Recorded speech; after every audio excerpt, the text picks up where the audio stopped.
Andhra police మంత్రి అనితక్క అంటే అనితక్కనే రాకెట్ల పున్నామని బొమానంగా రాకెట్లు తెప్పించి కట్టింది అక్క. ఇక ఎదురైన వాళ్ళకల్లా రాకెట్ కట్టుకుంటూనే పోయింది. విశాఖ జిల్లా పెందుర్తి కాడున్న సెంట్రల్ జైలుకు పోయి ఆడున్న పోలీసు వాళ్ళకు ఖైదీలకు ఇద్దరికి రాఖీ కట్టింది. పోలీసు వాళ్ళకి కడుతుంటే మాకిట్లా రాఖీ కడుతందుకు మా వాళ్ళు ఎవరు రాకపోయాని ఖైదీలకు కూడా అనిపించి వాళ్ళు కూడా కళ్ళల్లో నీళ్లు తీస్తారు కదా, ఇక అట్లా నీళ్లు తీయకుండా చేసింది అక్క.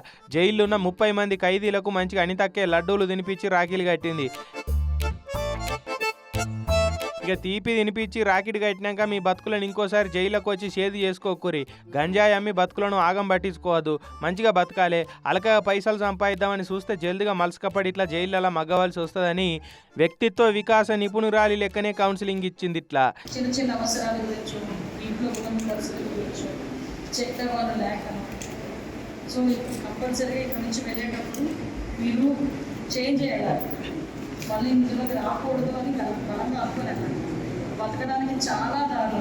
ఇక అనితక్క చెప్పినందుకైనా జైలుకి వెళ్ళి బయటకు పోయినాక మళ్ళీ చెడు పనులు చేసి అయితే రావద్దు. ఏమంటున్నావు? అక్క పేరు నిలబెట్టాలా?